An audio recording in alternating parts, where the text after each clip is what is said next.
Now, despite the obvious potential for catastrophic global impact that research on dangerous pathogens in biolabs can have, politicians and so-called health professionals like Dr. Fauci, as well as entities within the Biden administration's national security team, lied repeatedly to the American people about the existence of US-funded and supported biolabs. Not only did they lie, they threatened those who attempted to expose the truth.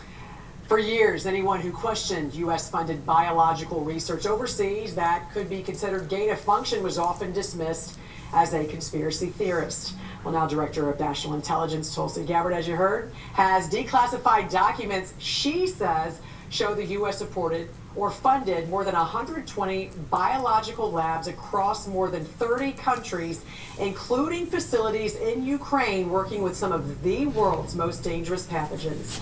Now, the debate's not whether these programs existed, but what former federal officials said during and after the COVID pandemic as lawmakers demand accountability. And at the forefront of this debate, Kentucky Senator Rand Paul. Good morning to you, Senator. Great to see you this morning. Good morning. So for years, Senator, you clashed with Dr. Anthony Fauci. You clashed with other public health officials over gain-of-function research on the origins of COVID, which, as we know, COVID fundamentally changed the risk calculation around this type of research, where scientists would juice up viruses to make them more dangerous and perhaps develop a vaccine or treatment. So what was the most significant new fact revealed in these declassified documents, and why does it matter? It's not surprising to me, but that the government lied.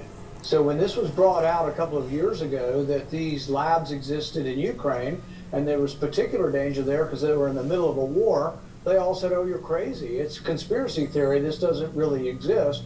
And then it turns out with the new revelations that, yes, of course they were.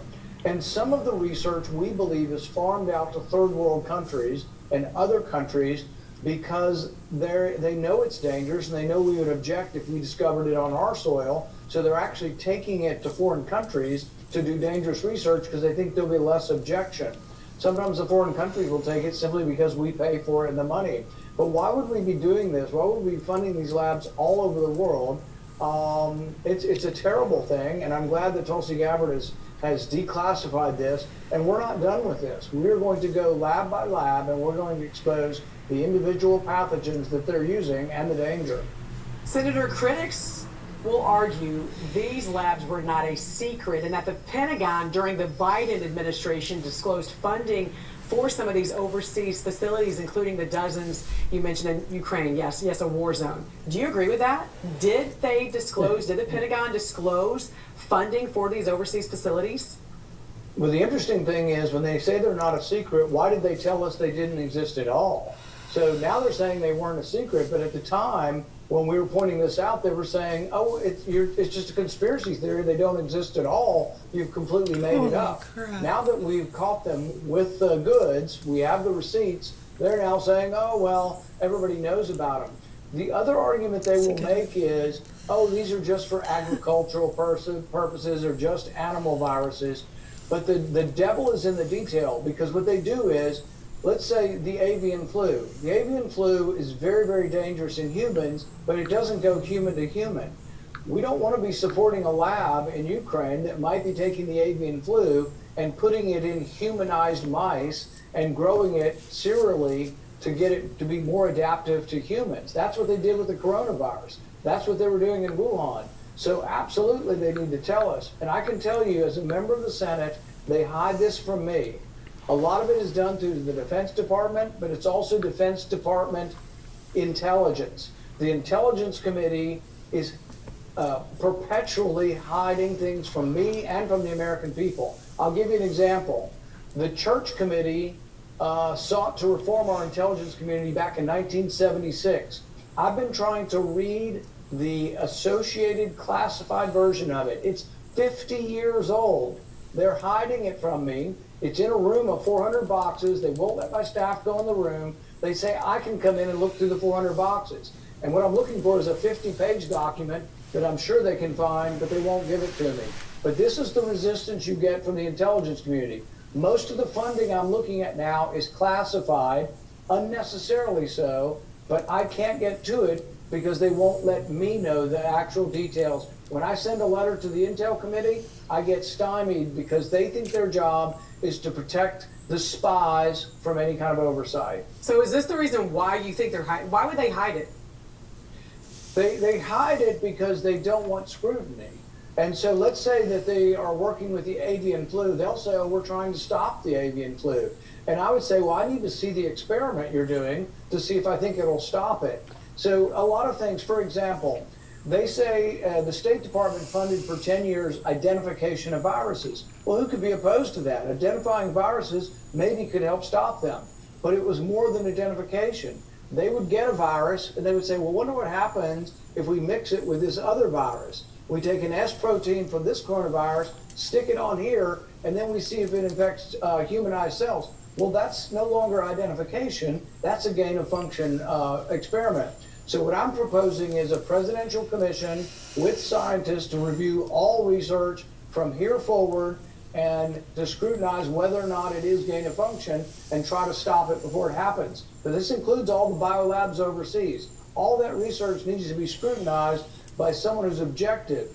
Anthony Fauci wasn't objective. He was an advocate for gain of function research. He wrote op-eds about it. In fact, he said in a 2010 Washington Post, even if a pandemic occurs, the knowledge is worth the risk. Well, 15 million people died under COVID, may not agree with that. It's funny you say that because every time he spoke about the government not funding gain of research, he said under the government's, quote, technical and regulatory definition of gain of function. What did he mean by that? He would argue that if you don't intend to gain function, then it's not a gain of function experiment. So if you take two viruses and you mix them together and then grow them in humanized cells, that is gain of function.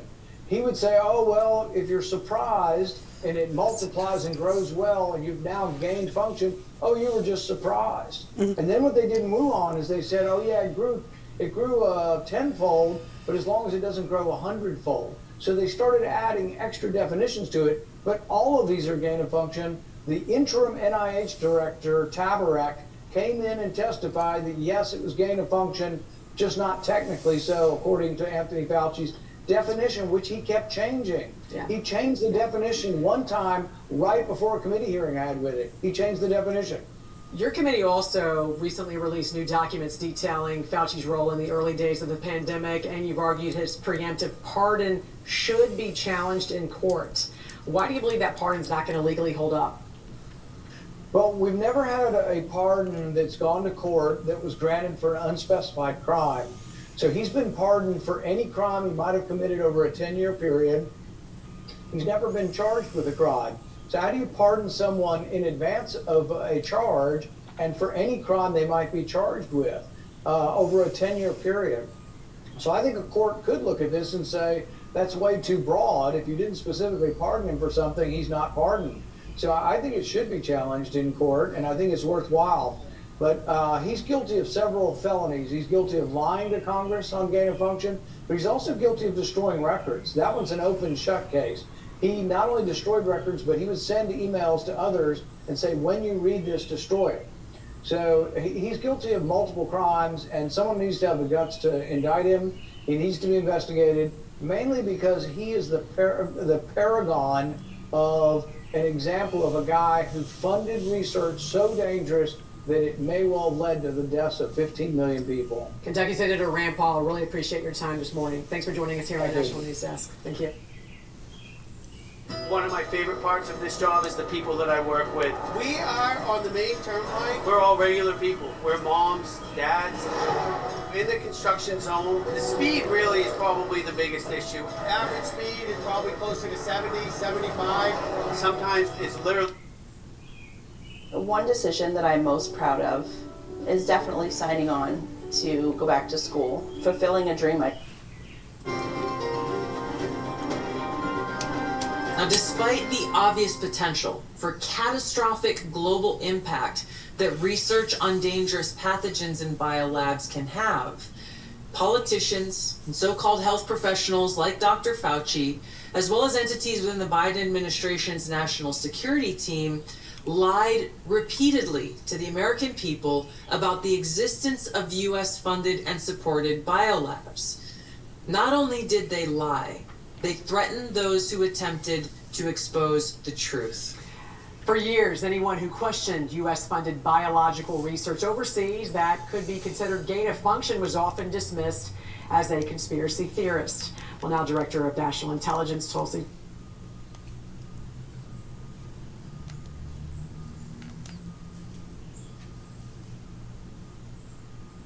At 50 trillion petitions, also a grooming gang inquiry by the state, all ignored because petitions don't have any legal power. Stop wasting your time. The only way is to put pressure on your local MPs, and all the MPs, the opposition MPs, are already on your side. They all want a snap election, and Andy Burnham is going to be forced to call a snap election. If he ignores it, it's even better, because if he ignores it, then in the next couple of years, the Labour Party will be completely annihilated. It's his chance to call it a snap election to try to win, or try to not lose too badly. If he stays as leader and prime minister for a few months, for a year or two, the public will realise he's terrible and he's weaker than Keir Starmer, and then that way Labour will lose even worse. The sad truth is Starmer actually believes all the stuff he said. Like all socialists, he thinks the plebs are wrong and stupid, delusional. Yes, he's very elitist. He's managerial elitist, basically. Streeton withdrew from the race in Sunday. Yes, we said that. So are the Jews safe in the UK? What's your prediction? It doesn't matter, because the other thing about British politics is that it doesn't matter who your ministers are, it doesn't matter who the Prime Minister is, because the government does not run the country. It's the state. The British state runs the country. So the problems with, for example, safety for the Jews or anybody else is not solved by politicians. The British state, who are there, not in that building, the nice building, that's the House of Parliament, behind it, that road that goes up, that's Whitehall. And the British Civil Service, who are a group of unelected bureaucrats, they are the ones that actually run the country. The Cabinet Secretary, who is the head of Civil Service, and permanent secretaries of each department will run the country. It doesn't matter who your ministers are, who your prime ministers are, you can't just change them, you can't appoint your own. If they do misconduct, you can fire them, but you're not in charge of rehiring. The civil service will hire the next person. So the big things will not change in the United Kingdom, regardless of who is in government, unless you want to change the system directly. Christine is a poo, love you, and I wish that were the case. Have you changed your lighting? It looks different. Yeah, it's the middle of the day. Usually we do evening lives, obviously. It's an upcoming gas leak in your stomach. I wish that would have been much easier. Are you seriously feeling pain and rubbing your left shoulder? Turn us off and go to the A&E. It's getting better. It's still there, but I'm getting used to it. I love your broadcast, but you need medical attention. Mental medical attention. Saying bye-bye Keir. But yeah, in case you don't know, Keir Starmer's first name in Persian means the male genitalia. So hope the next. It's the Make This the Summer event at Key Chrysler Dodge Jeep Ram of Newcastle. Right now you can lease a new 2026 Jeep Wrangler Sport S for just $279 a month. Key Chrysler Dodge Jeep Ram of Newcastle, where satisfaction comes standard. Harris Farmers Union helps you get growing. Enjoy nut trees, shade trees, fruit trees, including apple, cherry, peach, pear, and plum, plus flowering This shrubs new and technology berry bushes. came out that was mesmerizing. Toy Story. Disney came out with Aladdin.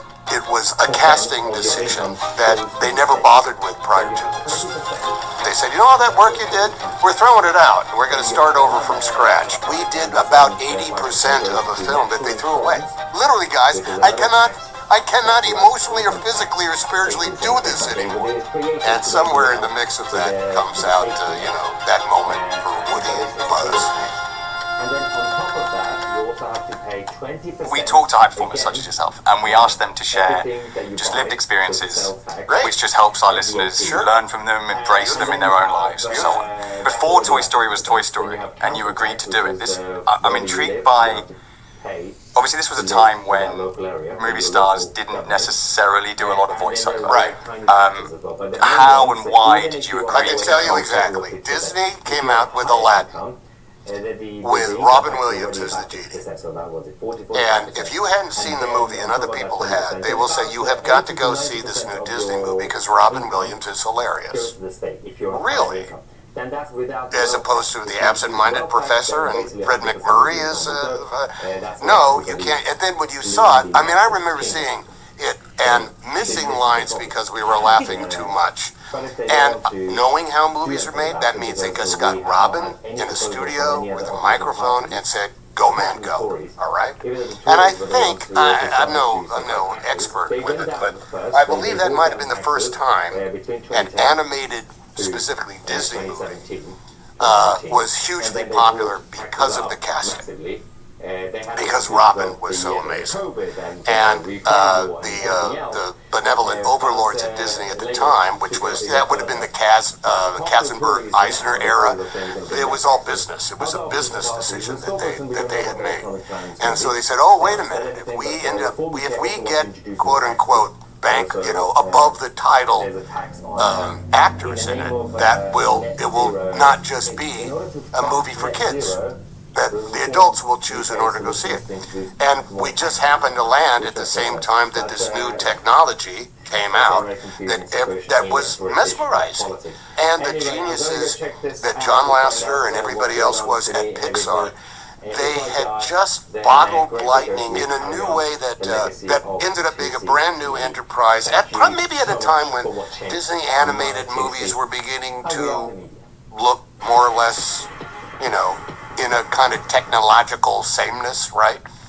And so it was just this convergence of an idea fueled by a casting decision that they never bothered with prior to this. I mean, Robin Williams is one of the greatest improvers on planet Earth. He was to improvisational comedy wordage, whatever you want to say, what Picasso was to paints and brushes and canvases. And they just turned on the mic, and that was it. Now, I will tell you about the Toy Story, the first Toy Story.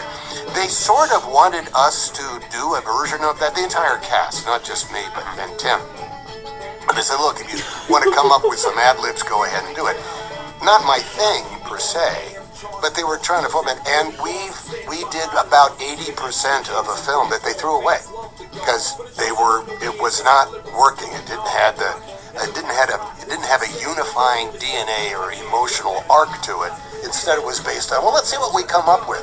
And that must have been a tough story for everybody at Pixar in the studio.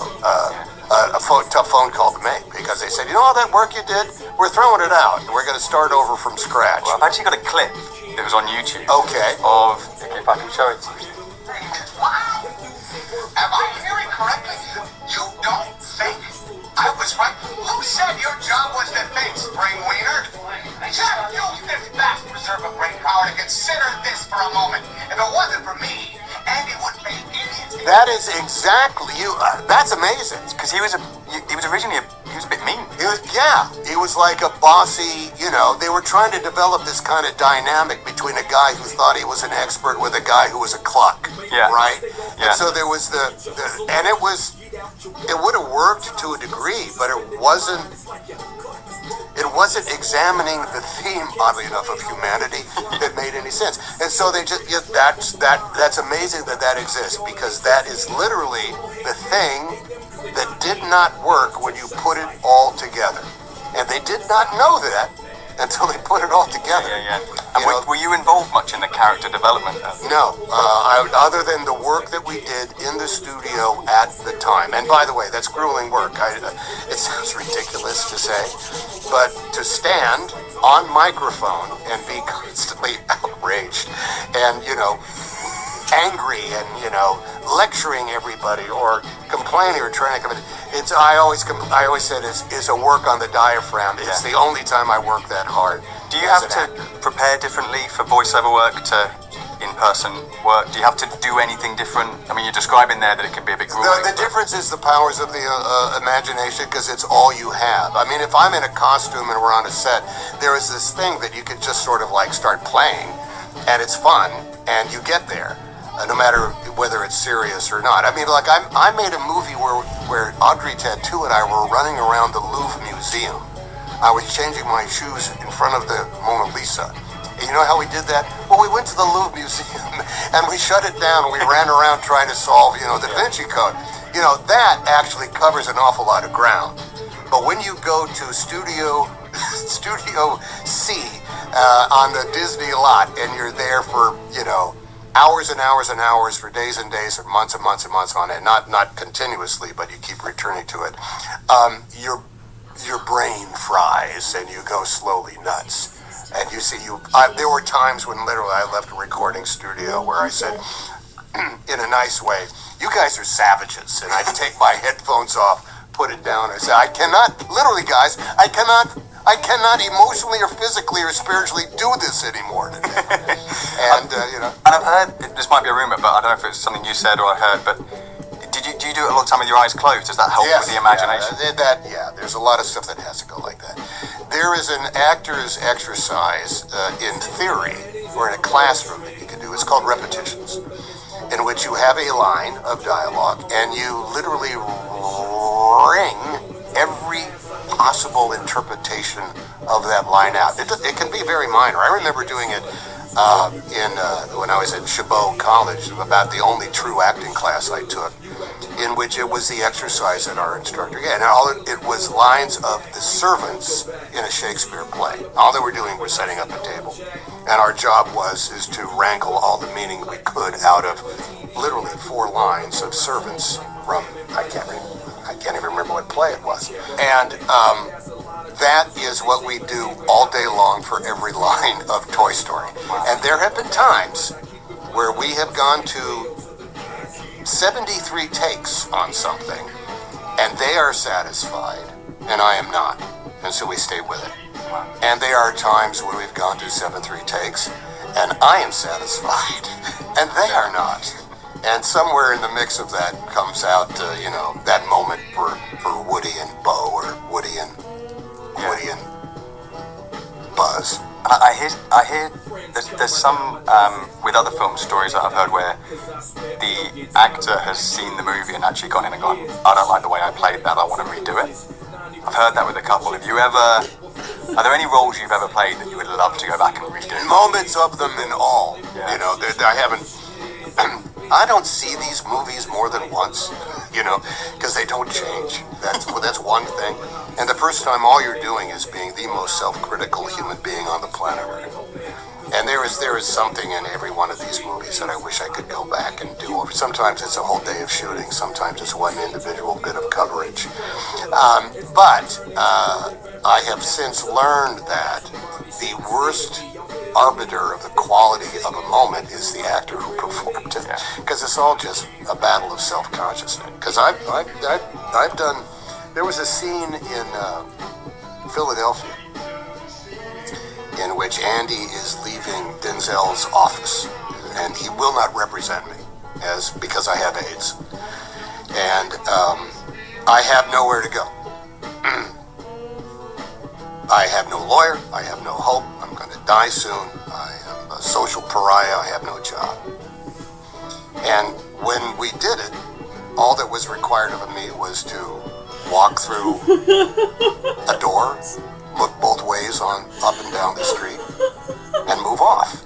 And when we did it, I said, I was more worried about Carl Fullerton, who had done all the special effects makeup on it. He said, you know, I have covered that strip of hair on the back of your head, and if you move your neck too much, it's going to wrinkle. They touch a streptococcus.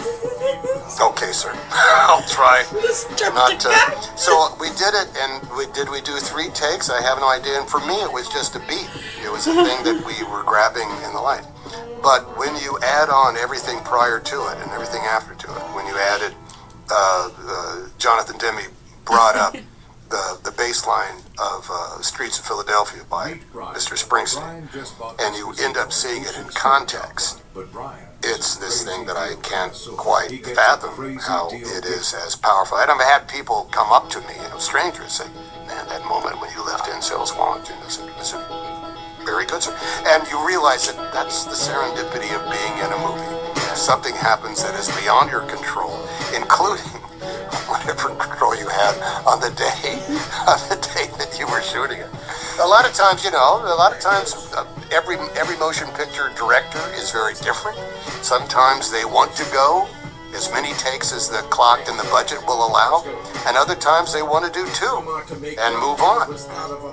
And I have come to the point now is if I have satisfied myself as being there on the moment, I will say, they'll say, do you need another one? I said, if you would like me to do another one, I will. But there was also other times where I said, hey, could we get another one? And, like Clint Eastwood in Sully. He said, no, I think it was great just the way it was. And you will just have faith in everything that comes before and everything it comes after and everything that's added to it. One thing we talk about constantly on this show is that high performance rarely comes from one big moment. It comes from the culmination of small decisions made consistently over a long period of time. Micro habits, getting your mindset right. And increasingly, I've realised that this applies to your money as well as your life. How do you put systems in place that quietly work for you in the background? Well, that's where platforms like XTB are really interesting for me. They've just launched a cash ISA and stocks and shares ISA where new customers can currently earn 6% interest, which includes a 2% boost for the first 90 days.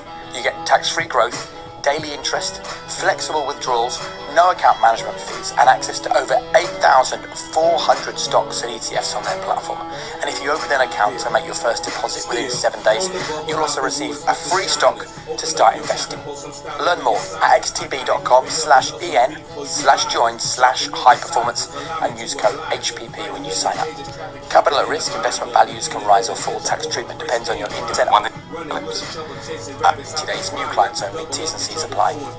We'll come back to Toy Story in a second. The one thing I want to say is there's a scene that you did that me and my mates always talk about in Captain Phillips. Near the end, when you've been kind of rescued and you break down, and I'm just like that. Just give you that happened in real time. It wasn't in the script.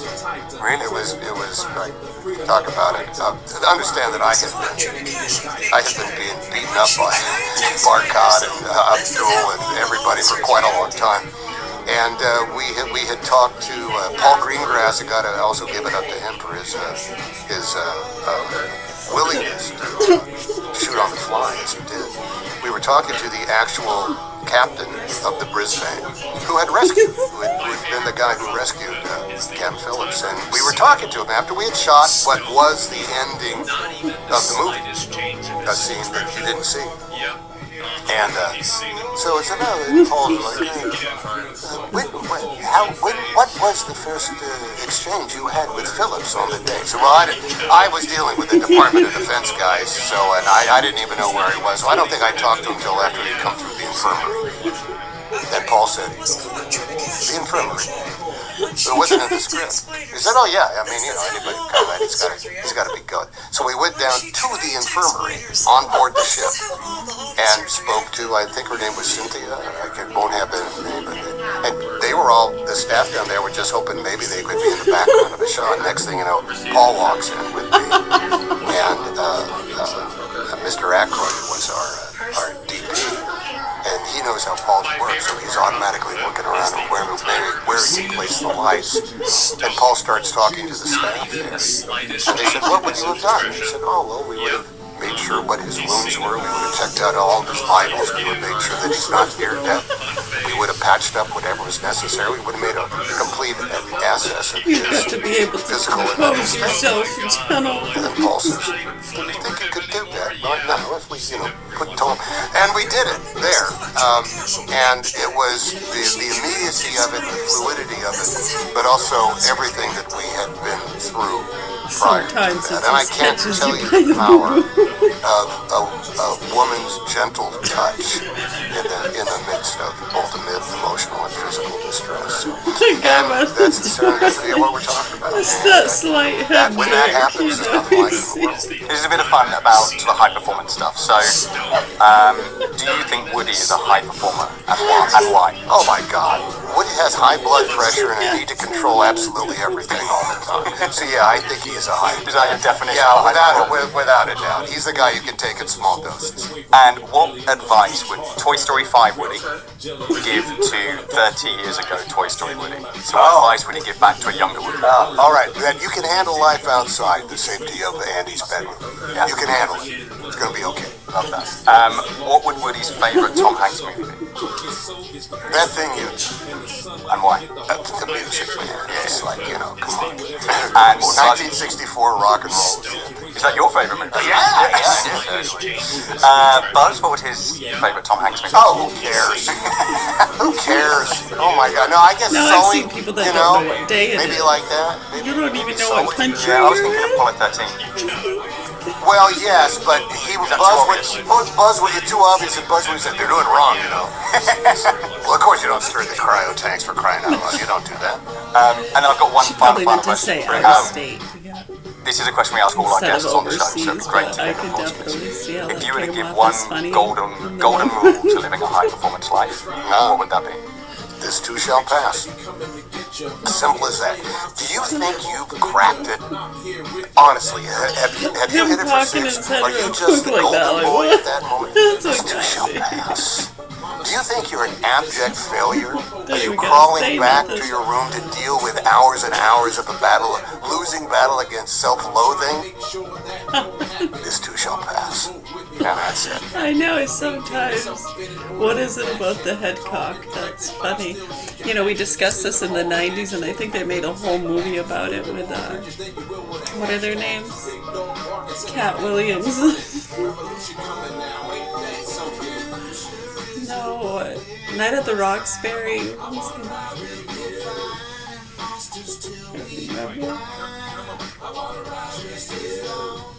Who is it? Will Ferrell and Rob Schneider? I don't think so. No, they're doing that with their head. I know, because I remember in the 90s people were talking about how there's something about, a head cock. That's funny. Not a cock head, but a head cock. There's a difference.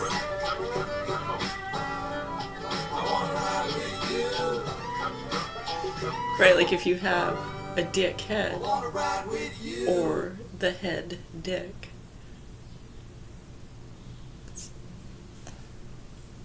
An innate ability.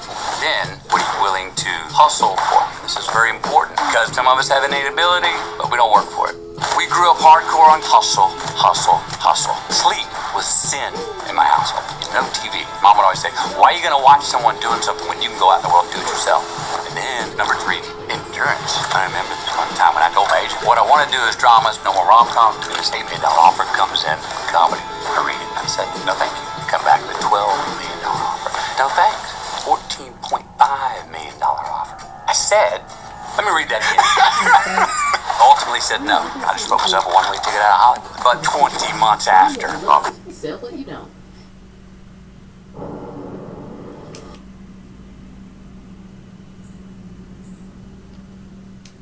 As we go on, responded to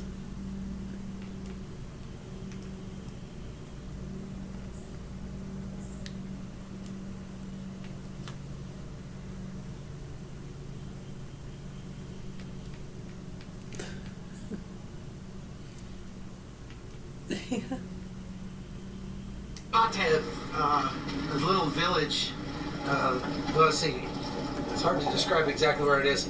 Kind of close to the Iranian border, and very close to the border with Artsakh, that is currently controlled by Azerbaijan. Actually, the mountain's right there in front of me. Turn it around.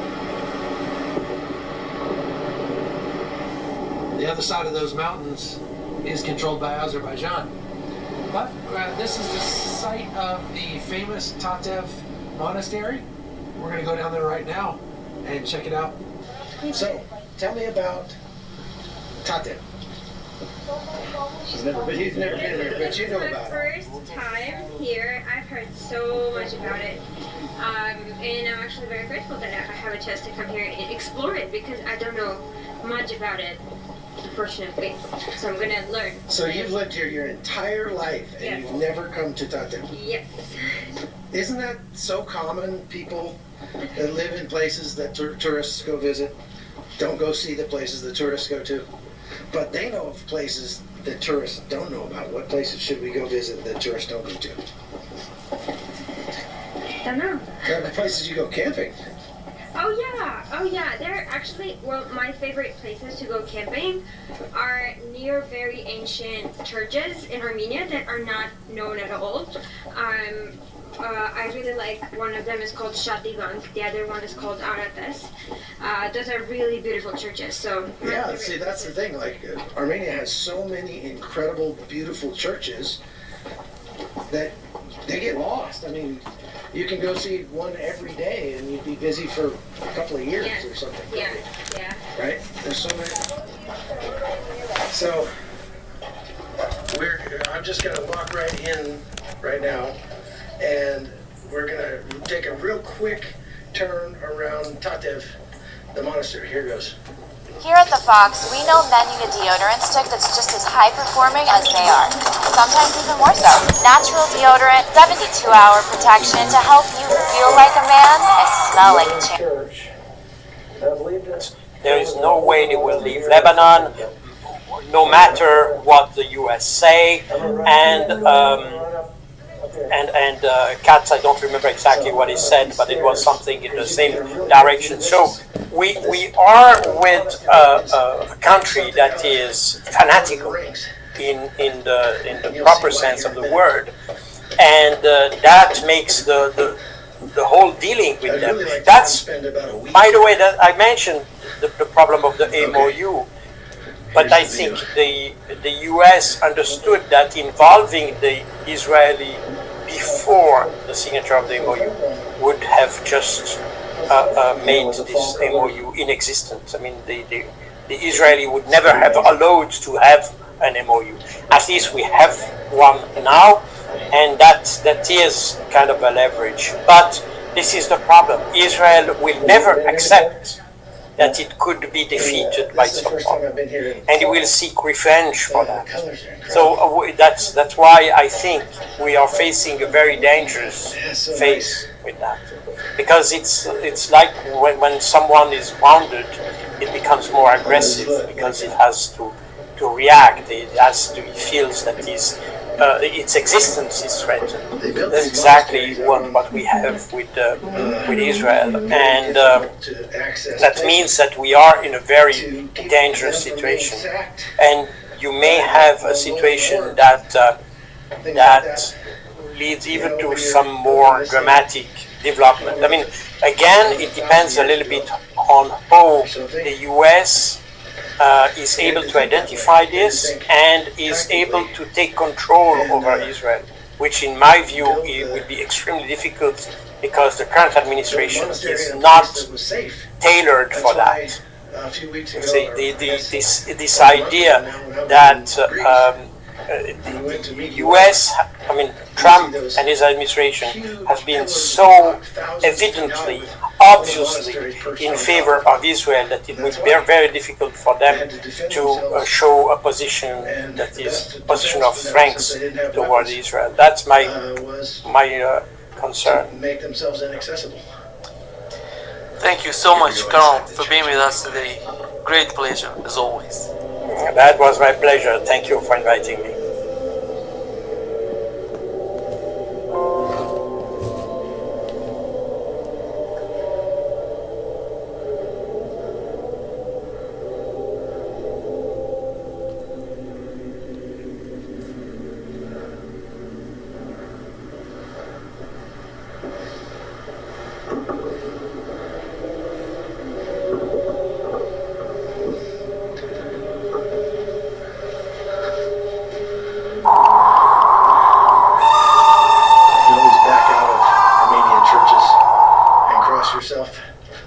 That's the tradition.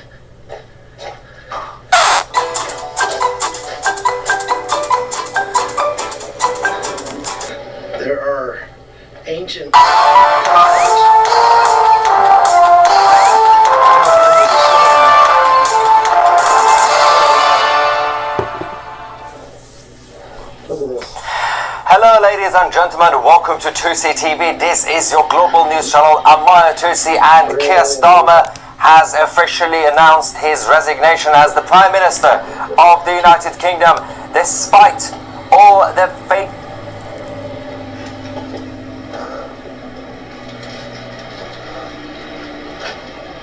Carving on that door is amazing.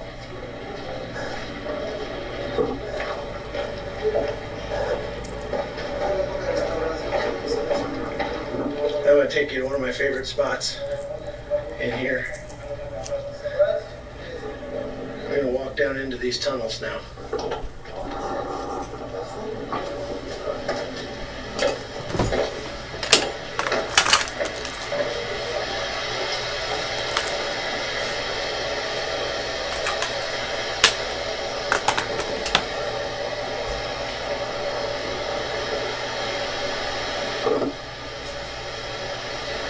Look at that view.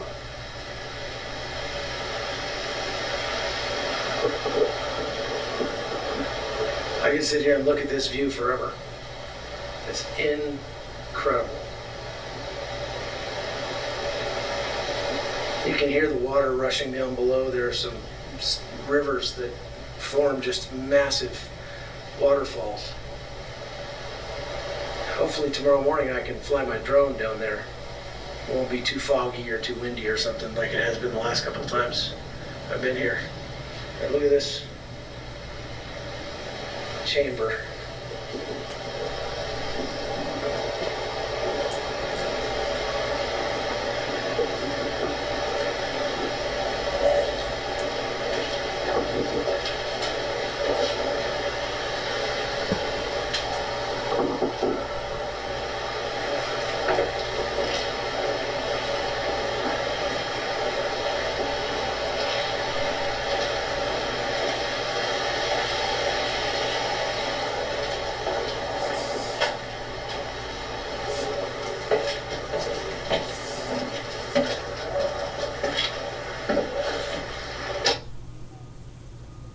An effortless way to transform your skin with Homeless Skin Therapy Face Cream and Oil.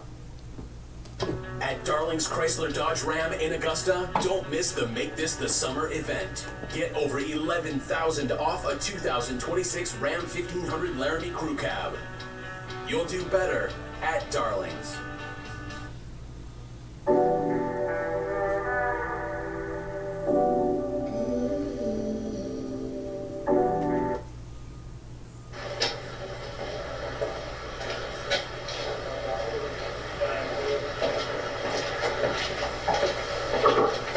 Tiny little hole to crawl out of.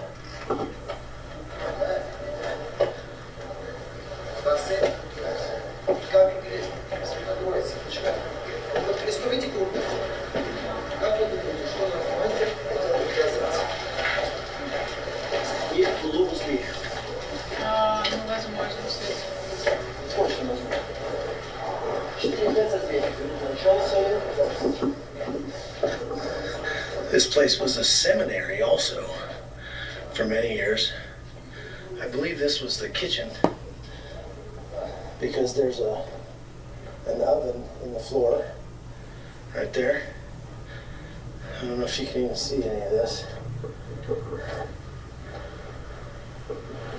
There was another room over here, probably a chow hall. The doors are all so short, but I guess people were shorter back then too. They call this the refectory. Check this out. This door, listen to this.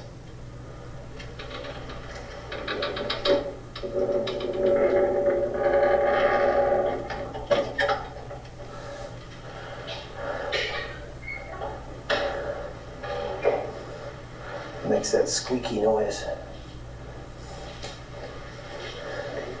And there's a secret tunnel here. Let's see if I can put some light on it.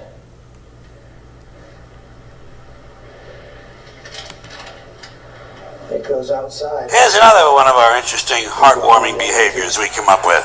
somewhere along the way, torturing each other. You want to hear a really cool torture that the Romans invented? They also used it as a form of capital punishment. It's really creative. They would take the guy in question, stuff him in a burlap sack, seal the sack up real tight, and throw it in the river. But, and here's the creative part, inside the sack with the guy, they would put a dog, a monkey, and a snake. Okay? A dog, a monkey, and a snake. That's fucking creative. Imagine being inside a burlap sack underwater in the dark, sitting next to a drowning monkey. Think he'd be moving around a little bit? The dog would be going apeshit, we know that. And the snake, well, he'd probably be getting curious about what all the activity was inside the sack. He might do anything. Whatever he did, it would probably involve venom and his teeth. You know what you'd be doing? You'd be praying to God that the snake bit the monkey and the dog ate the snake. Here's another one of our interesting, heartwarming behaviors we came up with. Somewhere along the way, torturing each other. You want to hear a really cool torture that the Romans...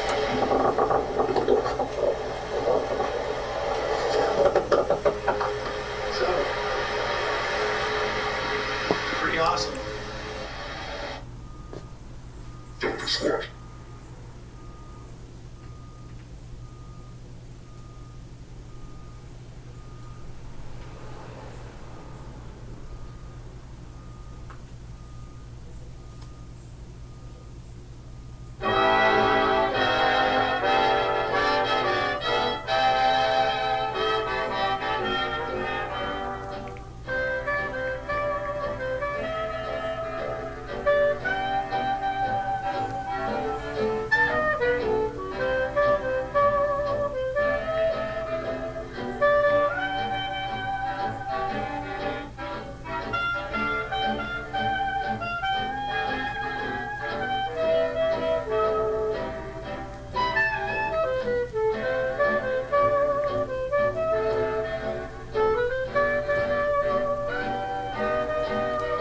Here's another one of our interesting, heartwarming behaviors we came up with.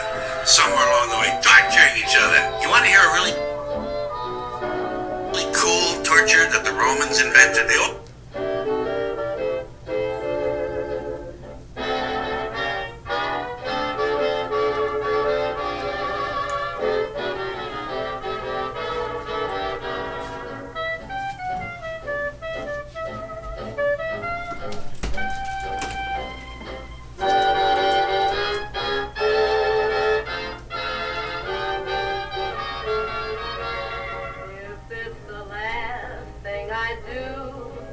I'll make you mine. Darling, the first thing is you in my design. Just like the stars guard the moon above me. That's just how I'll guard our love. So love me, please love me. If it's the last thing I do, I'll take your hand. And though I won't say a word, you'll understand. I'll build a dream just for two, and then I'll make it come true. If it's the very last thing I do.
your shoulder. Then with a little more heat, it slips to your hip. And then it goes to your feet. Starts in your shoulder, but then it isn't complete till it slips to your hip. And when it goes to your feet, old rhythm starts to move right out of your shoe. Every time it goes up to your head and back to your toes, it starts in your shoulder. And boy, that feeling is sweet when it slips to your hip.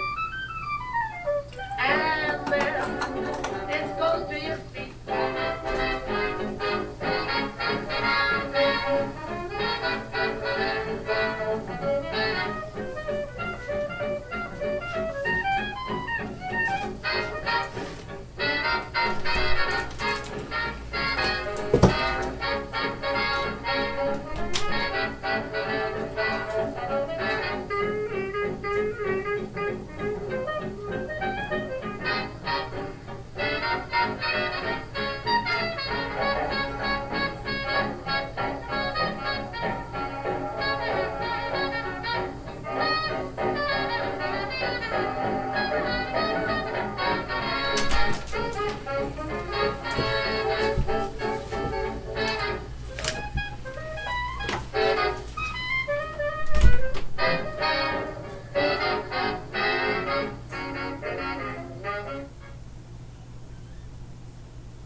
With depression, it feels like every day you're just going through the motions. But what if you could get your go back? Go with Auvelity. Auvelity worked fast. Some saw relief in as early as 1 week. And Auvelity lasted. On average, significant relief was seen at 6 weeks. Antidepressants may increase suicidal thoughts and actions in young adults. Tell your doctor about sudden changes to mood, thoughts, or behavior. Don't take Auvelity if you have a history of seizure, eating disorder, or have abruptly stopped drinking alcohol, or taking benzodiazepines, barbiturates, or anti-seizure medicine. Serious allergic reactions can occur. Don't take if you're allergic to dextromethorphan, bupropion, or any of the ingredients in Auvelity. Don't take with MAOIs. High blood pressure, manic episodes, serious eye problems, and dizziness can occur. Report all medicines you take to avoid a life-threatening condition. Don't take Auvelity if you are or may become pregnant. Side effects can include dizziness, headache, diarrhea, feeling sleepy, dry mouth, sexual function problems, and excessive sweating. Ask your provider about Auvelity. Go with Auvelity.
not be smart. But if we're to have a perfect understanding, let's call a heart a heart. There are words that should be whispered gently. That's evidently the way to start. If I tell you what my dreams have been demanding, let's call a heart a heart. Can I prove how I yearn just by the turn of a phrase? Can I keep my control when all my soul is ablaze? Maybe you would call it through confession and indiscretion on someone's part. But if I'm to say how madly I adore you, let's call a heart a heart.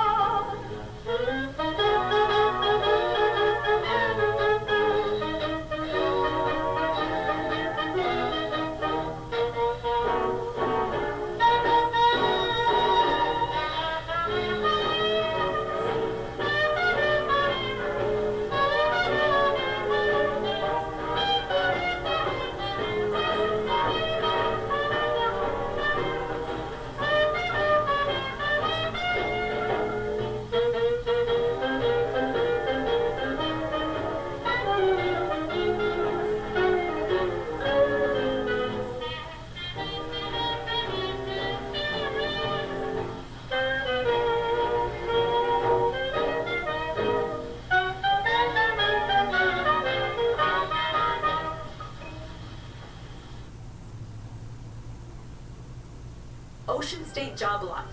Everything you need and everything you didn't know you needed.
and autograph it with your name.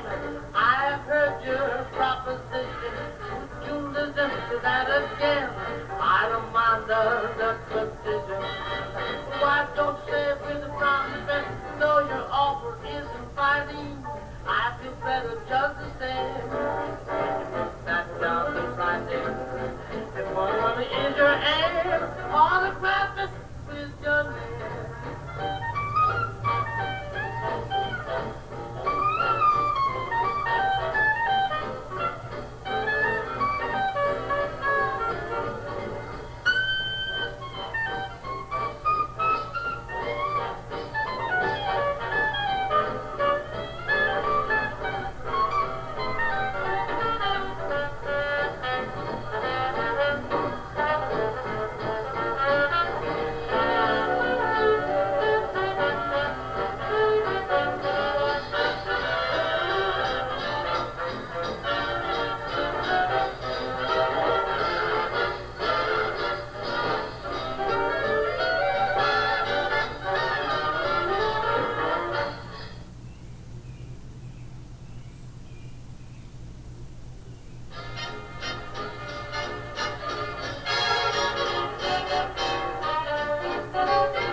You're a lucky guy when you consider the highest bidder can't find a gleam in your eye.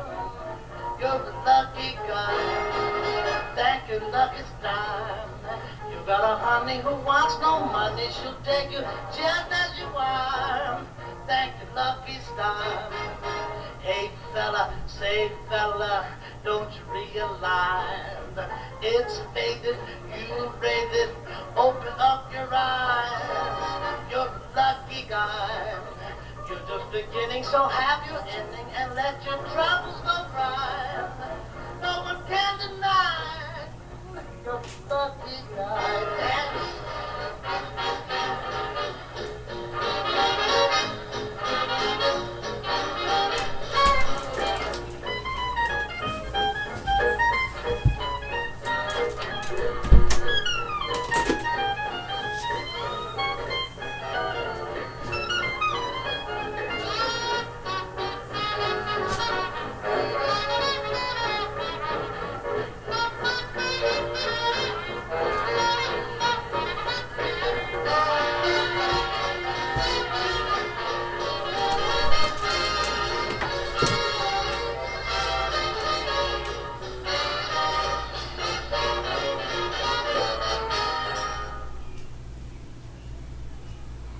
An original never blends in.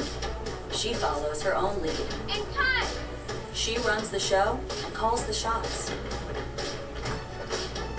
Is never afraid to flex a muscle.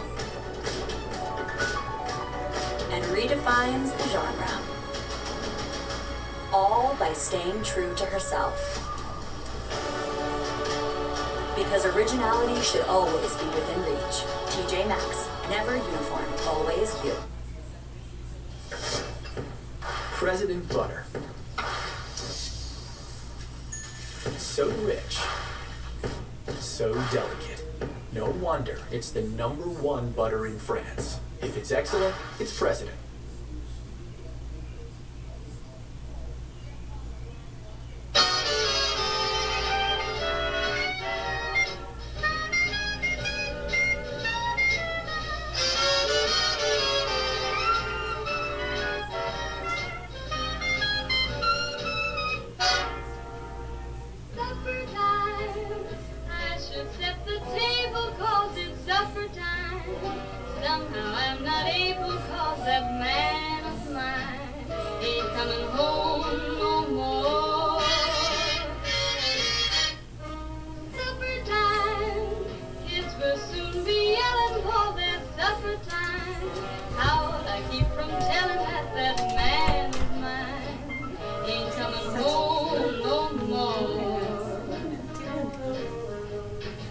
How I keep explaining when they ask me where he's gone.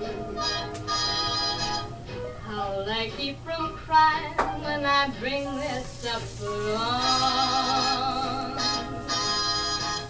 How can I remind them to pray at their humble wall?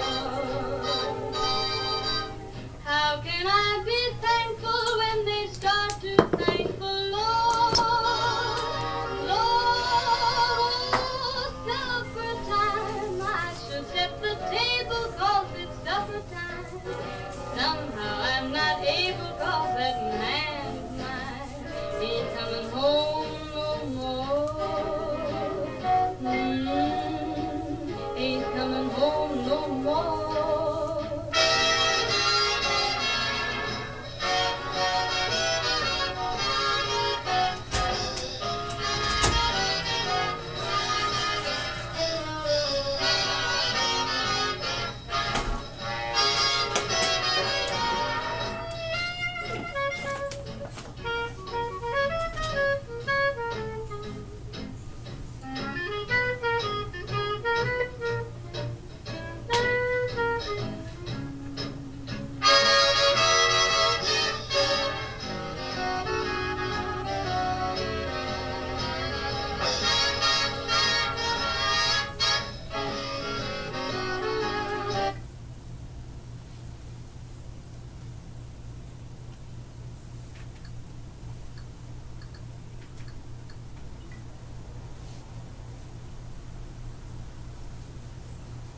We begin with breaking news, a leadership shakeup for one of America's closest allies right now.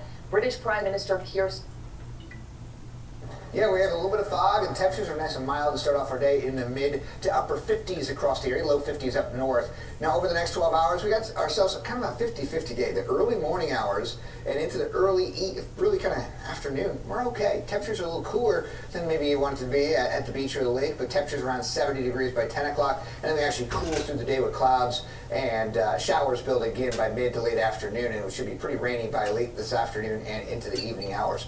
High temperatures today near 80 in Freiburg, so warmer inland, upper 60s at the coast, 71 degrees in Rockland and 77 Bangor. Clouds are creeping into southern New Hampshire now, and you can see plenty more clouds behind it, along with this rain system that will be tracking across the Great Lakes. We have the low pressure that's over Champlain, Illinois, and that's moving right into Indiana, and that's all that source of energy that's moving in for this system that's moving in today, into tonight, into tomorrow morning. So when we break down our impact weather day, again, it begins after lunch.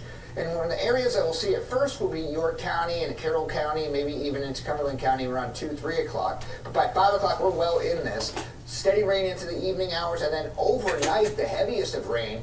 And then by tomorrow morning, we're still looking at rain early in the morning, and then it's cloudy at 11 o'clock, and then we'll actually get some sunshine by later in the day. So Tuesday, remember, it's only the early morning impact. I kind of took it off for the whole day. You don't even see a rain icon on here because it's done by 8 o'clock in the morning, and we'll be drying out. Wednesday looks good, 80 degrees with sunshine. Now, how much rain can we expect out of this? Let's take a look at our rainfall projections. We have, again, about severe drought in York County, a moderate drought up and down the main coast, and then abnormally dry everywhere else. And we need that rain, and that's going to happen right where we need it. So we're seeing between 1 to 2 inches of rain, and there could be isolated higher amounts. But tonight, we're down into the mid to upper 50s. Tomorrow, your 12-hour forecast, again, we start off with that rain at 8 a.m. Cloudy through the early afternoon, and then sunshine. Looks like a pretty good day, turning around, too. Highs will be in the mid-70s for Tuesday, upper 70s in the Freiburg area. Here's your 8-day forecast for inland areas. Mid-70s today and tomorrow, 80 degrees on Wednesday with sunshine. Looks good Thursday. Friday is an impact weather day because of showers and thunderstorms. Could still see some lingering showers on Saturday off and on, upper 70s into the low 80s. And at the coastline, we're looking at a real nice day on Wednesday, too, near 80 degrees with sunshine. Looks good Thursday, and then that impact day on Friday for the showers and thunders. An inmate at the Penobscot County Jail was pronounced dead after being found unresponsive during a routine check Saturday. Bangor police say that individual was arrested in Bangor just before that at noontime, then taken to the jail. According to a press release from the Penobscot County Sheriff's Office, the person, whose identity hasn't yet been released, was screened by medical staff and did complete the standard intake process. But just after 9:30 that night, officers discovered that person unresponsive. Correctional and medical staff started life-saving measures, and they were assisted by Bangor ambulance personnel. Police are now investigating. A 4-year-old girl is in critical condition tonight after drowning in a pool and suffering cardiac arrest. Officials say this happened Saturday morning at the Hampton Inn in Kennebunk. Firefighters say life-saving measures were performed on scene before the girl was taken to a nearby hospital. She was then taken to a hospital in Portland. As officials investigate the incident, they're also reminding people about water safety. You know, in today's day and age, all of us are constantly on our phones or distracted. And I think the biggest message we can have out there to everybody is phones down and eyes up anytime children are around the water. We must constantly be watching them to see what's going on. It only takes a second for a tragedy to happen. Besides that phrase, phone down, eyes up, Kennebunk fire officials are offering more water safety tips. They say swimmers should be supervised by a sober adult without distraction.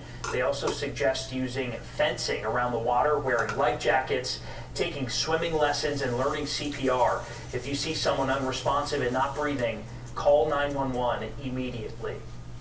Community members gathering in Freeport for today's Strides for CMV event. The event included a 5K run and walk, food trucks, a bouncy house, and face painting. The goal of the event is to raise awareness about CMV, a common and potentially serious virus that is a leading cause of birth defects and non-genetic hearing loss in children. Organizers say days like today help build a CMV community for families and supporters across Maine. It's just so powerful to see children playing and families coming together and having the facts out here and awareness so we can promote it in Maine. I don't usually get this opportunity to see all these kids that much, so it's a really good thing, yeah. Yeah, indeed. Some great weather for the event there this morning as well. The event raised more than $3,500 for CMV research. Senator Susan Collins delivers for Maine, bringing $190 million for rural hospitals and health centers. And Senator Collins co-sponsored the Halt Fentanyl Act, cracking down on drug traffickers, keeping Mainers safe. Susan Collins also voted for national voter ID, protecting our elections from fraud. Senator Susan Collins, delivering on rural health care, delivering tougher penalties on drug traffickers, delivering on securing our elections, delivering results for Maine.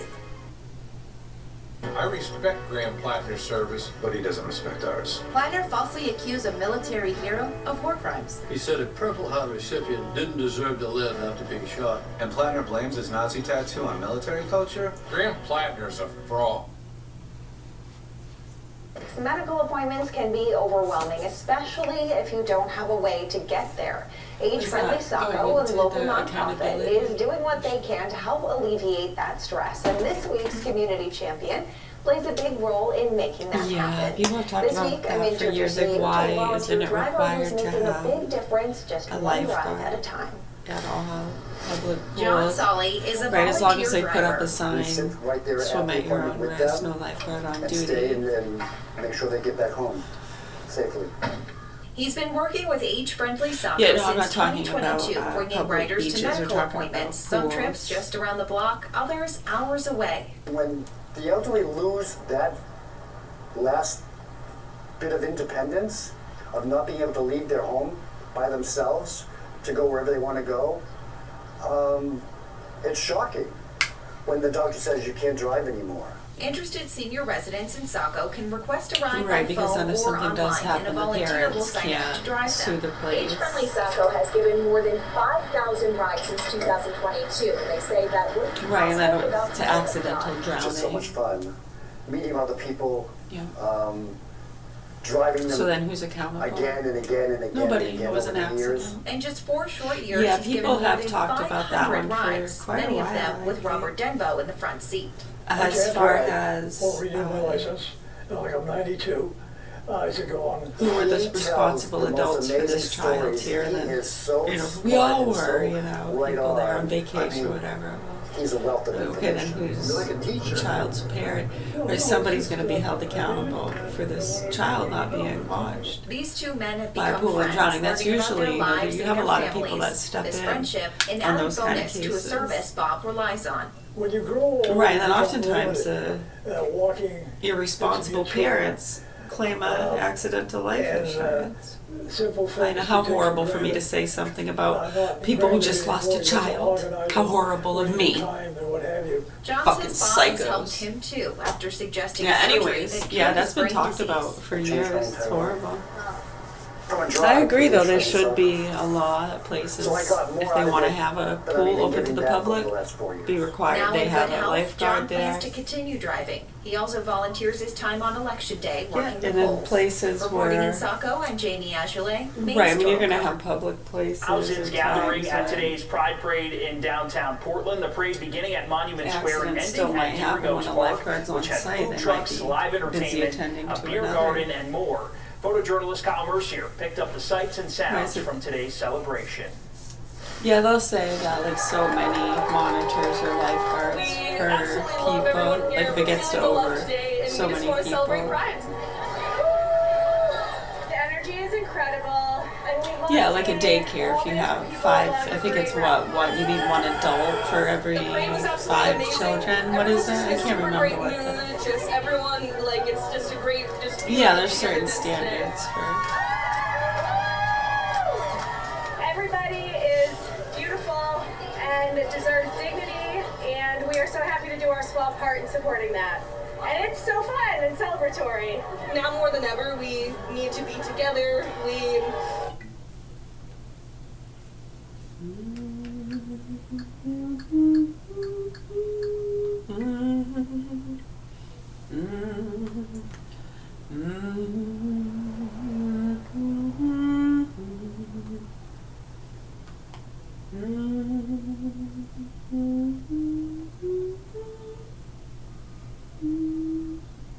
Buddy, it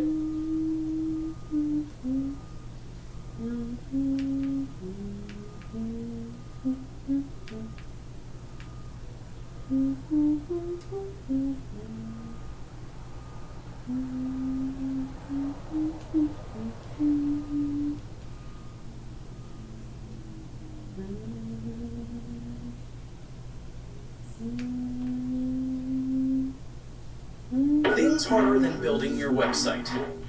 Parallel parking. Getting the group chat to pick a restaurant.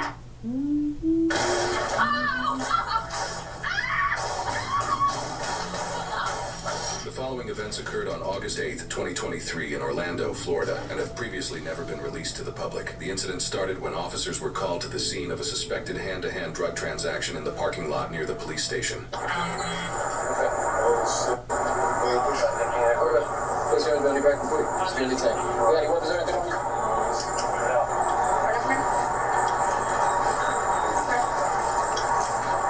Nothing. Yeah, just relax. Put your hands behind your back. Relax. Put your hands behind your back. We just saw you do a hand-to-hand, bro. Right now, you're gonna change. For what? Hey, don't pull away. Put your hands behind your back. For what? Hey.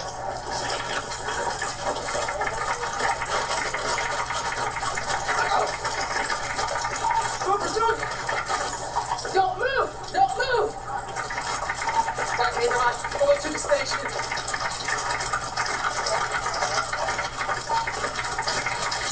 Don't move. You understand me?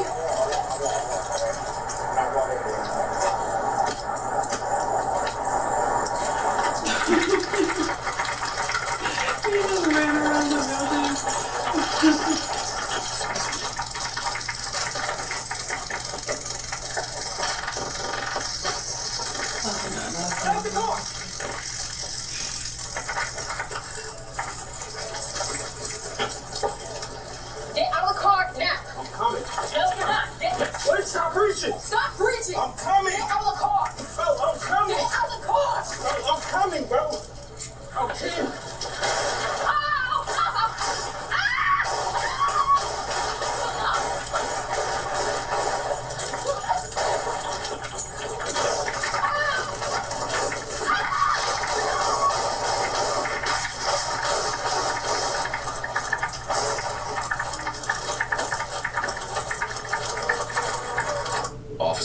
body cam footage frame by frame shows the suspect pull out a firearm from his vehicle. He then begins firing at both officers, hitting both of them multiple times, causing Officer Andy to fall down on the ground. He then gets up and begins running to get cover from the suspect, who is still continuously firing shots at both him and the other officer. Officer Kaylee's body cam footage frame by frame shows her yelling in pain as soon as the first shot hits her. She runs for cover as she suffers a major arterial bleed, and her gun hand has been completely disabled.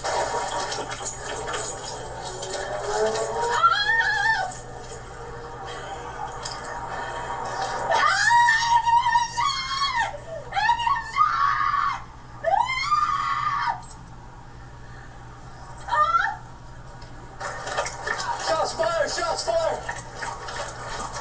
Help me! Help! I'm shot!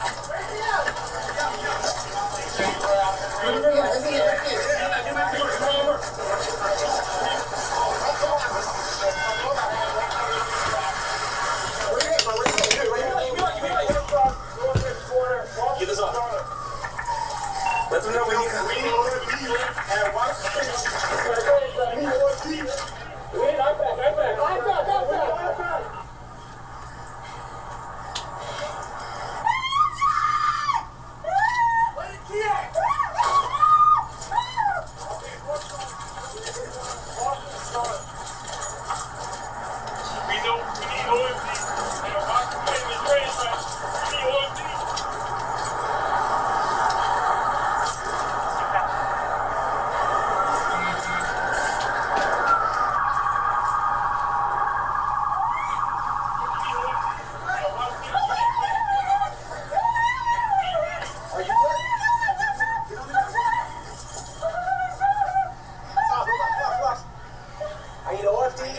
Washington and Garland, officer down, officer down. Where are they? Okay, back. We need OFD and Washington and Garland. We need track seal. Get a track seal. Give me, I'm going. Andy, come on, bro. Stay with me. Hey, where are you hit? Where are you hit? On the arm. I hit him on my arm. Okay. Where's that tourniquet? I got it. I have one of my. I got it. Get a tourniquet. Where are you hit? Where are you hitting at? I hit my arm. Which one? Left arm upper. Here, get all the way up. Breathe, Taylor, breathe. I have one of my stomach too. Taylor, breathe. I have one of my stomach too. Relax, get it out. Relax, Kaylee, breathe. Kaylee, breathe, okay? Okay. Right here. Give me light. Right here, ready? Hold on. Stay with us, bro. Stay with us. Talk to me, bro. You hit anywhere else in the chest? Are you hit anywhere else, bro? In your arm? Which arm? Which arm? Okay, right here, Andy. Where you at? Give me the one. Right there. Okay. It's on? Yeah, there's another one right here. Okay. Hold on, no, he's right here. He's right here too. You're all right. Breathe for me, Kaylee. You're good. Kaylee, breathe, all right? You're good. I'm shot in the chest. Hey, we got you. I'm shot in the chest. Right side. We got you. Relax. So Kaylee, breathe, all right? Breathe. Where are you shot, Kaylee? No, we have an officer shot. Don't talk time. We three. Hey, I need another pistol. Guys, give me gloves. Give me security here. Give me security. Watch our back. We need an ambulance here immediately. Look, we need an ambulance here immediately. Where are you shot, Kaylee? Where? Right here in the stomach.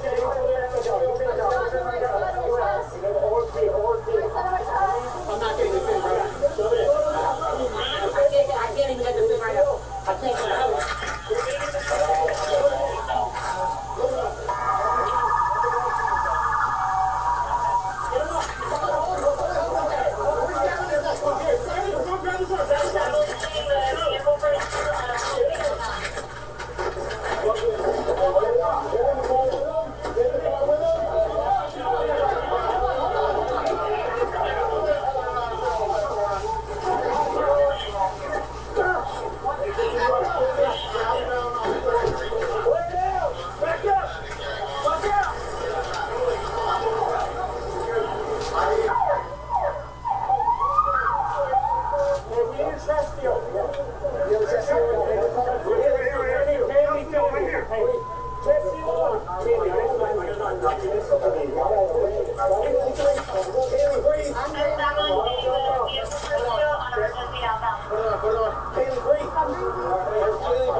So they called me just a minute.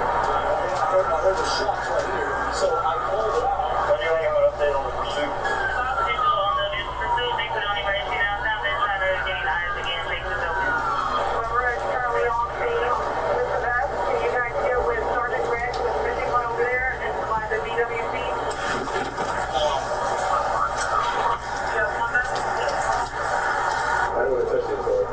Anybody got gloves?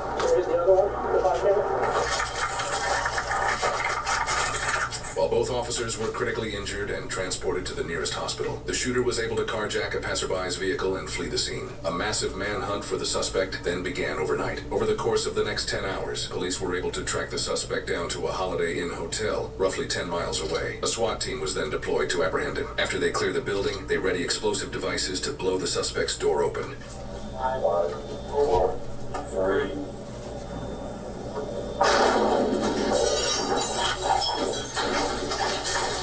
Ready for that, man? Yep. Robot up. You can tell from here now. Start getting more gas. Orlando Police!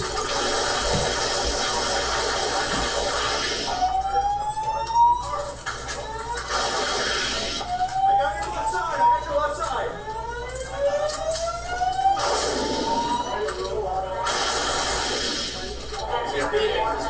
Beacon. Orlando Police, put your hands out of the door now. Both hands. Yes up. Both hands out of the door. Dayton, put both hands out of the door now. More officers are positioned closer to the suspect's room in a doorway. These officers' position would prove to be extremely important for what's about to happen. Civilian in the hallway. Run! He's shooting. Come on. He's putting his gun out the door. He's picking up the piece of door. Throw the door out. Come out with your hands up, Orlando Police Department.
punching a woman in front of her children, and sexually assaulting a 14-year-old girl who was walking to school. For all of these crimes, he was either released back into the public on probation or was released on bond while awaiting trial. Approximately 2 months before the incident where he shot 2 officers, it was confirmed that he had cut off his electronic monitoring bracelet and disappeared from probation supervision. Then, 1 month before the incident where he shot the 2 officers, a red vehicle that police believe may have belonged to Veal was caught on camera driving away from a Miami homicide scene. That same red vehicle was the one Veal was sitting inside when he opened fire on the 2 officers. In addition, just weeks before the shooting, Veal was pulled over during a traffic stop while he was driving that same exact red vehicle. Tag is coming back as stolen. Step over there for me, okay? Do you know anything about that?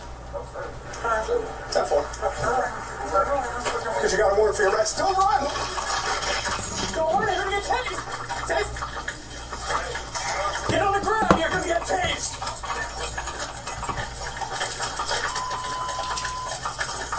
Got one running southbound, Ingenuity Discovery. Black male, black shorts, black shirt.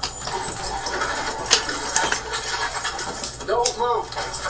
Stop. Stop. Stop.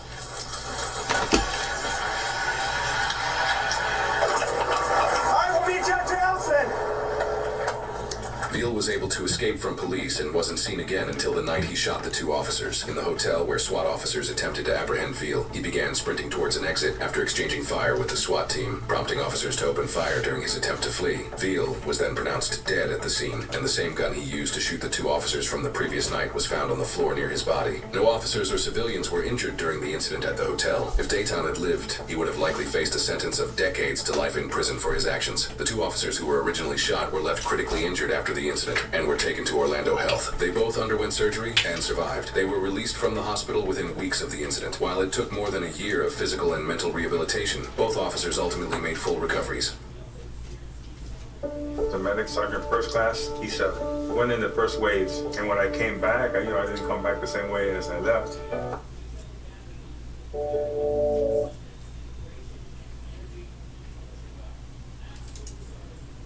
Ethiopia is about to descend into all-out war.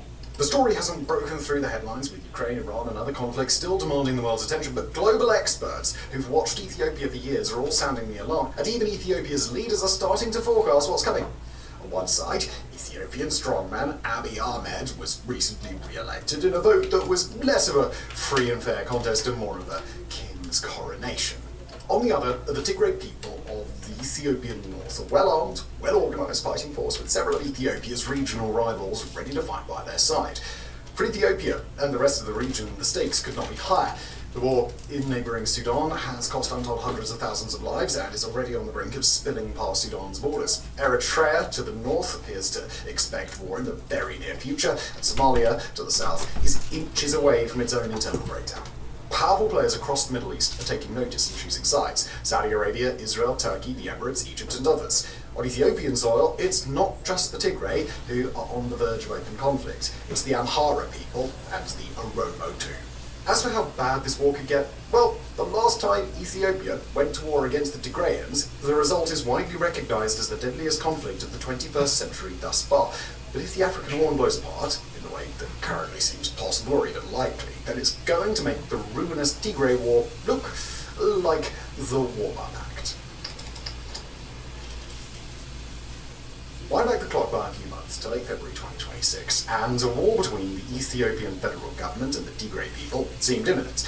Ethiopian leaders in Addis Ababa had been sounding the alarm for nearly a year, warning that the Tigray regional government was becoming an obvious threat after a faction within Tigray's ruling People's Liberation Front, or TPLF, seized power and internal coup d'etat. Later in 2025, the new Tigray leadership accused Ethiopia of funding and supporting anti-TPLF splinter groups and militias who had launched numerous attacks against Tigray regional forces. Addis Ababa responded with claims that the TPLF was attacking civilians in the neighbouring Afar region, and shortly afterward the Tigrayans accused the Ethiopian government of a drone strike that killed Tigrayan soldiers and civilians.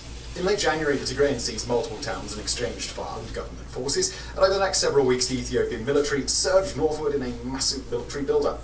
The Tigray of the TPLF leadership responded with a build-up of their own, with Ethiopia alleging that troops from neighbouring Eritrea had crossed the border to fight alongside them. By the final days of February, the Tigray region was on the brink of full-scale war, and one that would probably bring Ethiopia and Eritrea into direct conflict. But then the world witnessed a much larger series of events that forced Tigray and the Ethiopian government to freeze their ambitions in place. Starting on the 28th of February and continuing for several weeks after, the United States and Israel waged a war against Iran, while Iran sprayed retributive drone and missile fire in all directions. The global oil market suffered an incredible series of shocks. The Strait of Hormuz was closed. And Ethiopia? Well, Ethiopia is entirely reliant on refined petroleum that it has to import from outside the country, with the vast majority of that petroleum coming out of the Strait of Hormuz. For the Tigray, the situation was no different. With the world's oil tankers stuck in the Persian Gulf, Ethiopians on all sides would have to try and stretch their fuel stores as long as they could, and given how much fuel the two sides would have to consume in order to wage an open war, Ethiopia had no choice but to place the conflict on pause. Now, of course, you need only remember that we're publishing this episode now, several months after the fact, to deduce that the story did not end there. Tigray's TPLF leadership appeared to be entirely aware of the opportunity in front of them, which was broadly similar to the opportunity that, say, a younger sibling might have to torment their older sibling while they know mum's around to save them from retribution. In April, the TPLF floated the idea that they might restore the regional government that had existed prior to the Tigray War, which was fought over the span of 2 years, starting in late 2020. That, by the way, is the deadliest war of the 21st century that we mentioned earlier, with some credible estimates suggesting that over 600,000 people may have been killed. After the TPLF threatened to restore those political structures, including a ruling legislative council, and accused Ethiopia of withholding pay from civil servants and attempting a unilateral power grab in the region, Ethiopia didn't really offer much of a response. Certainly the TPLF were able to confirm that Ethiopia was no longer willing to start a war, or at least not for that level of provocation. Seeing their opportunity, the TPLF took the step to restore its pre-war government in early May, with the chair of the TPLF, Debretsion Gebremichael, elected as the region's president. Meanwhile, in Addis Ababa, Ethiopian leader Abiy Ahmed had other priorities to focus on. At the start of June, 49-year-old Abiy coasted to re-election in what was, to put it mildly, a vote of highly questionable legitimacy. Not only does Ethiopia tightly restrict international press access during election seasons, as well as maintaining a chokehold over its own domestic press, the vote excluded the entire Tigray region, while polling places were conveniently closed down in areas where the vote might not have gone Abiy's way. Far from what global observers had hoped in the early years of his tenure, when Abiy was awarded the Nobel Peace Prize, his victory this year was a foregone conclusion. But the vote still mattered to Abiy and his inner circle, not because anybody doubted that they would win, but because it was an important test of any remaining internal resistance in government stronghold areas. Less than a decade after he rose to power, Abiy is on the verge of becoming dictator for life. The free press doesn't exist, the opposition has been bludgeoned into submission, and most remaining dissidents and meaningful political challengers are either imprisoned or in exile. So, Abiy's gambit was a simple one: engage in a brazen act of consolidation of his own power, and see whether anybody would do anything about it. Ultimately, nobody did, but during the months leading up to the vote, it understandably became Abiy's primary focus. And that brings us to today, where the situation across Ethiopia has started to shift back into the direction of open war. The clearest indicator, as of the time of writing, came in the form of an op-ed published in Al Jazeera, ironically entitled, quoting, "Ethiopia must not be dragged back into war." The title message sounds nice. Of course it does, but the identities of the op-ed's two authors give away the game rather quickly. One of them is Redwan Hussein, the Director General of Ethiopia's National Intelligence and Security Service and a very close advisor to Abiy Ahmed himself. The other is Getachew Reda, the very same interim Tigrayan regional president who was recently forced out of his post in the coup we just described. Together, the two used their time in Al Jazeera to make the case that the TPLF are working with Eritrea in a coordinated effort to launch an imminent attack on the rest of Ethiopia. The really relevant bit of the article is rather long, but it is important enough to quote directly. Aided and abetted by Asmara, the hardline rump of the TPLF has decided to launch an offensive against the federal government in the coming days. In clear violation of the Pretoria Agreement, the rump TPLF has dismantled the regional interim administration and set up its own illegal administration. It has continued recruiting, training, and arming a sizable fighting force with the direct support of the Eritrean government. It has also purged and cast away all of those within its ranks who advocated for peace and adherence to the Pretoria Agreement. End quote. Now, of course, we'd hope it's rather obvious that these authors are far from neutral voices on the matter. They're high-ranking Abiy officials with a vested interest in building a case against the Tigray region just shortly after their government engaged in an obvious military build-up. But in this case, they also aren't pulling those allegations out of thin air. The new Tigray leadership did restore their regional government. The TPLF is widely understood to be coordinating with Eritrea on some level, and recently the group appears to have repositioned tanks closer to the front. The TPLF really did recently introduce compulsory mobilization for its citizens, while criminalizing speech and media that would criticize or oppose recruitment. Quoting regional expert Liam Carr of the Critical Threats Project, speaking exclusively to Warfronts, Eritrea has partnered with the TPLF to create a buffer against Ethiopia, keep Ethiopia fragmented, and dilute the threat emanating from Ethiopia. End quote. As for whether the TPLF intends to strike first, or is trying to defend against an attack from Addis Ababa, well, at this point, it's a distinction without a real difference. Both sides understand that the other is prepared for open conflict, and both sides understand that Ethiopia is headed imminently in that direction. Worse yet, international affairs are starting to cooperate again. As at the time this episode was recorded, the US and Iran seem to be on the edge of a memorandum to reopen the Strait of Hormuz, and while recent military actions centered on Lebanon might still tank the entire thing, it's impossible to ignore the way the wind seems to be blowing.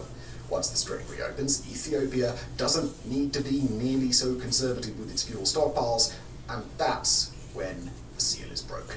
Now, unfortunately, there's also a risk that the Tigray conflict could explode into a much larger regional conflagration. But before we get to that possibility, a quick pause to tell you about our subscriber site, Fronts.co.